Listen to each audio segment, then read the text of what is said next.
في المستقبل الدنيا ما بقتش زي الأول، وبعد ما كان البشر بالتكنولوجيا مسيطرين على العالم وعايشين في رفاهية، كل ده اتغير والعالم اتحول لمكان مليان وحوش وكائنات مرعبة. وفي وسط العالم بنروح لبول اللي بيألف في بيت مهجور وبيشيل معاه عصاية علشان يدافع بيها عن نفسه، وبيخرج من البيت بحذر علشان ما يتكشفش، وبيجري في الشارع قبل ما الوحوش تعرف بوجوده. وبعدها بول بيلاقي توأم رضع في بيت مهجور، فبيقرر ان هو ياخدهم معاهم ويعلمهم كل مهارات البقاء علشان يقدروا يغلبوا الوحوش دي. وبيبدأ بول فعلا يربيهم زي ولاده بالظبط. بتعدي 15 سنة وبول علمهم لحد ما بقوا خبراء في البقاء على قيد الحياة، وكل يوم بالليل بيرجعوا لبيتهم قبل الغروب. وفي يوم من الأيام توماس رجع متأخر بعد ما قضى اليوم كله بره، وبول كان مستنيه بره البيت لأن العالم اللي هم فيه خطير جدا. وجوزيف هنا بيطلب منه إنه يدخل جوه البيت، وفي الوقت ده جوزيف بيقرر إنه يقفل كل الأبواب كويس جدا. وبول هنا بيشوف توماس وهو جاي جري على البيت، فبيدخله جوه بسرعة وبيفضلوا يقفلوا الأبواب وراهم كويس. وبول دايما كالمعتاد بيقول لهم إنهم بقوا في أمان. وبعدها بيقعد مع جوزيف وتوماس على ترابيزة العشاء وهما بيدعوا قبل ما يبدأوا الأكل. بول بعدها بيحذر توماس إنه ما يتأخرش تاني لأن ده خطير جدا. توماس بقى بيكون بيروح كل يوم البلد اللي جنبهم علشان يساعد السيدة روز وجوزها، وهو هنا بيوعد بول إنه هيرجع قبل الغروب المرة الجاية. لكن جوزيف أخوه بيبقى مش مبسوط من إهماله ده، وبيستغرب إنه بيقدر يقعد طول اليوم بره وكل يوم على كده، فبيبدأ يتعصب عليه وبتبدأ الخناقة على ترابيزة العشاء. وبعد ما ينهي الخناقة ما بينهم في نص الليل، بول بيطمن إن القفل محكم على الأبواب كويس. ونروح لتوماس اللي بيقرأ كتاب وبيلعب شطرنج مع أخوه، وفجأة بول بيلاحظ إن الكلب بيحفر في الأرض بسرعة وعنف، وده معناه إن في وحوش هتطلع من تحت الأرض.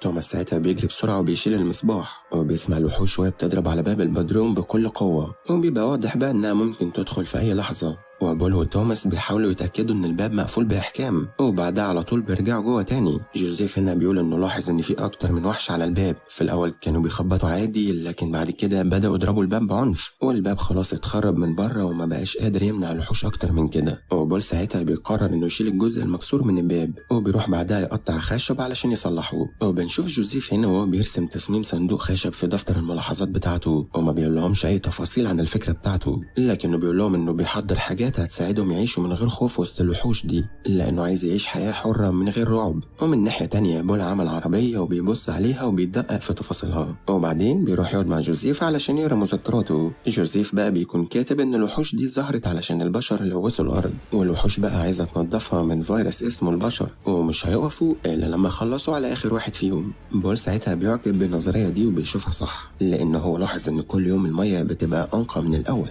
بعد كده بول بيفحص العربية وبيحاول يشغلها لأول مرة، وبعد ما تشتغل بياخد جوزيف وتوماس معاه في جولة بالعربية. وجوزيف هنا بيحاول يجرب السواقة لأول مرة، بس هو طبعا بيبقى لسه مش عارف يتحكم في البنزين والفرامل كويس. وبعد ما رجعوا البيت بول بيطلب منهم يروحوا النهر مع بعض علشان يجهز العشاء، لكن توماس بيبقى مش عايز يروح، فبيقرر انه يبعته مع جوزيف غصب عنه. توماس بقى بيتهم جوزيف انه بيمنعه انه يروح عند السيدة روز، وساعتها بيتضايق منه وبيخرج من العربية. وفي نص الطريق بيقول لجوزيف انه يستناه في نفس المكان قبل الغروب، وجوزيف طبعا بيبقى مش عاجبه سلوك اخوه توماس، بس مش بيقدر يوقفه. توماس لما راح عند السيدة روز بيعتذر لهم انه اتاخر، بس بيوعدها انه هيخلص مهمة امبارح بسرعة. والسيدة روز هنا وجوزها بيقدروا مساعدته جدا، وبنت السيدة روز اللي اسمها شارلوت بتيجي تسلم عليه وبتقوله ان هي خلصت المهمة، وبتكون فرحانة جدا ان هي شافته تاني. بعدها بتقول لتوماس ان ابوها عايزهم يخرجوا بره سوا علشان يعملوا حاجة مهمة. توماس بيوافق طبعا وبيروح معاها. وفي الوقت ده بول بيقعد جنب الشلال، وبيظهر هنا ايد وحش في حفرة جنبه. ونروح لجوزيف وهو بيوقف العربية جنب حيطان سفينة، وبيربط نفسه بالحبل علشان يقدر يرجع بسرعة لو حصل حاجة. وهو بيستكشف المكان بيشيل حاجة تقيلة وبيحطها على جنب، وهو بقى ما كانش يعرف ان في حشرات صغيرة ووحوش صغيرة مستخبين تحتها، وساعتها بيهجموا عليه.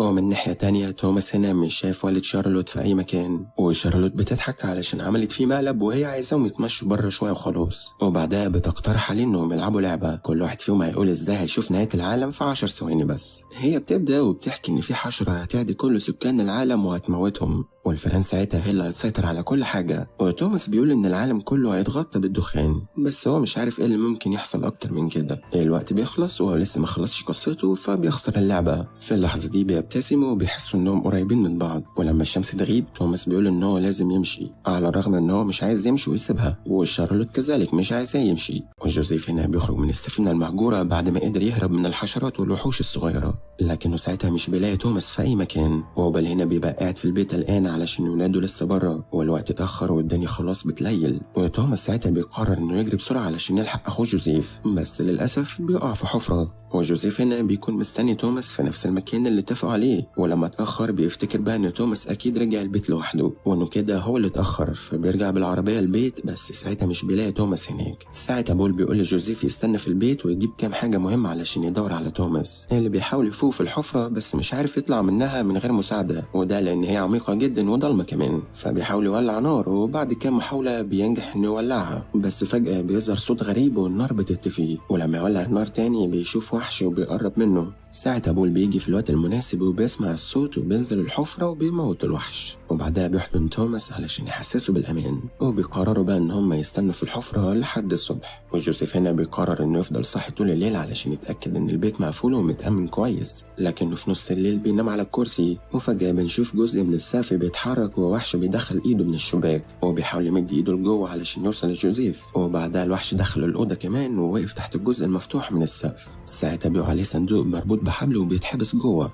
ومن ناحية تانية بول بيحاول يولع النار، بس في عدد من الحشرات الطايرة الصغيرة بتظهر، وهو بيحاول يقفل الشق اللي دخلوا منه باستخدام الحبل المتولع فيه، وبيبقى عايز ينقذ توماس بأي تمن، فبيقول له يبعد هو، وساعتها الحشرات بتهاجمه هو بعنف. بعد شوية الشمس بتطلع ومحدش فيهم لسه رجع. ساعتها جوزيف بيقرر انه يروح يدور على بول وتوماس بالعربية، وتوماس هنا بيحاول يشد نفسه بصعوبة بره الحفرة، وساعتها كلبهم هنا بيحاول يوجه جوزيف ناحيتهم. بول بقى بيكون اتصاب بطريقة صعبة جدا وفقد الوعي، والاخوات الاتنين هنا بيشيلوه وبيحطوه في العربية. بعد ما رجعوا بالبيت توماس هنا بيحاول يفتح الصندوق اللي بيتحرك في الأوضة، وجوزيف هنا بيحاول يمنعه وهو متفاجئ ان في وحش في القفص. بعدها بيحط ضمادات على جروح بول، وبيفكروا بقى انهم يقتلوا الوحش علشان ياكلوه، بس أول ما فتحوا الصندوق الوحش بيهرب منهم، وهما مش بيسيبوه، بيحاصروه وبيقتلوه، وبعد كده جوزيف بيقطع الوحش علشان ياكلوه. بعدها بنشوف في الأوضة رسومات لكل الوحوش اللي اصطادوها. بعدها توماس بيقترح انهم ياخدوا بول لبلد شارلوت علشان في فرصة كويسة انهم يلاقوا دواء هناك، وفعلا خدوه، بس أول ما السيدة روز بتشوف توماس معاهم بتقفل الباب في وشهم، وكمان بيرفضوا يدوهم الدواء. والشارلوت هنا بتطلب من أهلها انهم يساعدوه، لكنهم بيرفضوا، وكل اللي يقدروا يقدموه انهم يسمحوا لتوماس بس انه يقعد معاهم. جوزيف ساعتها بيقول لتوماس انه بيكره الناس دي، وبيقول لتوماس انه لازم يعيد تفكيره فيهم. ساعتها هما الاتنين بيمسكوا في خناق بعض، وبعدها جوزيف بياخد ابوه بيرجع بيه البيت، وتوماس بقى بيفضل انه يقعد هناك مع شارلوت اللي بتحاول تقربه منها وبتدخله اوضتها، لكن ابوها بيشوفهم وهما بيقربوا من بعض، وساعتها بيطلب منها انها تبعد عنه. جوزيف هنا وهو راجع البيت بيحس ان في هجوم من الوحوش، فبيشيل ابوه لوحده جوه البيت، وساعتها بيشوف بصمات باحجام مختلفه على الغبار اللي على الارض. وفي نفس الوقت ده توماس بيحاول يدور في مطبخ شارلوت على اي دواء. ساعتها هي بتدخل بتديله الدواء وبتقول انه يروح ويرجع تاني بسرعه، بس ابوه ساعتها بيشوف توماس وهو ماشي فبيقبض عليه بتهمة السرقة. نروح لجوزيف اللي بيقرر يخلع ألواح الخشب من الأرض، هو بيحطها ككتلة خشبية على الأبواب علشان يأمن البيت أكتر، بس بيلاقي نفسه اتزحلق ووقع في نص الأوضة. والوحوش هنا بتكون حفرة كبيرة في الأوضة، وكده البيت خلاص مبقاش أمان. وأبو شارلوت هنا بيدي توماس لناس هيقرروا مصيره، بيربطوا ايديه ورجليه وبيشاوروا عليه بالمسدسات علشان يقتلوه. في نفس اللحظة دي بيطلع وحش من الأرض وبيبلع الشخص اللي ماسك المسدس، وبقى الوحوش بقى بتهاجم البلد كلها، وشوية منهم هنا بيجروا يشدوهم بره ويقتلوهم بمنتهى الوحشية. شارلوت بعدها بتخرج من أوضتها بعد ما سمعت أصوات، بتفضل ماشية ورا بقع الدم لحد ما بتشوف جثة أبوها وأمها والوحوش بتاكل فيهم. وتوماس هنا بيطلب من الناس إنهم يفكوا ايديها علشان الوحوش ممكن تقتله في أي لحظة، بس كل الناس طبعا بتبقى خايفة على حياتها، وفي الآخر هو بيعرف يفك نفسه، لكن هو بيحاول يهرب في وحش بيظهر قدامه، بس شارلوت ساعتها بتضربه طلقة في جسمه، وبعدها بتهرب من الأوضة ومعها توماس. توماس ساعتها بيحاول يجري ناحية أوضة أبوها وأمها، بس هي بتقول له إن هم ماتوا وخلاص البيت كله اتحرق، فبيقرروا بقى إن هم يمشوا من المكان كله بسرعة. نروح لجوزيف وهو بيحاول يردم الحفرة في الأوضة. ساعتها بيسمع صوت تزيئة الخشب، وبعد شوية بيشوف وحش بيحاول يكسر الباب بإيده، لكن الإيد دي بتطلع إيد بني آدم. فجوزيف بقى بيحس بالراحة إنه عرف أخيرا إن توماس رجع. ولما توماس دخل الباب بيشوف جسمه عليه دم كتير في كل حتة، وجوزيف هنا بيبقى عايزهم يسمعوا كلامه ويمشوا ورا خطته علشان يتهاجموا في أي لحظة. وبعد ما عمل كومة من الحاجات الخشبية بيحط عود كبريت وسجارة. وفي الأوضة التانية بيظهر حفرة تانية في الأرض، وتوماس ساعتها بيقلق جدا وبيقرر إنه يستخبى من الوحوش اللي بتظهر. وشارلوت هنا بتاخد المسدس وبتستعد، ولما يظهر وحش هنا في الأوضة هاجم توماس، ساعتها شارلوت بتموته بالمسدس على طول.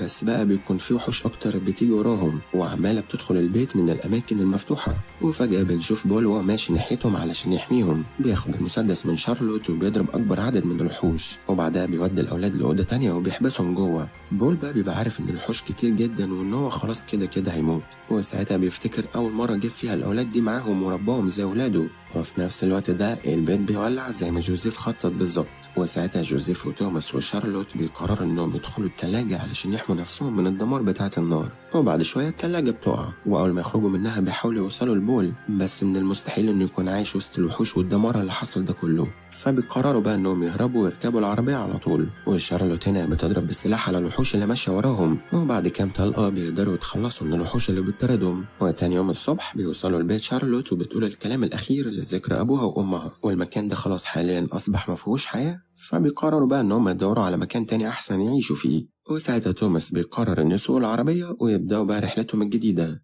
ولحد هنا عزيزي بيكون خلص الفيلم. لو عجبك ما تنساش ترزع على كلمتين وتقولي في الكومنتات عايز فيلم المرة الجاية.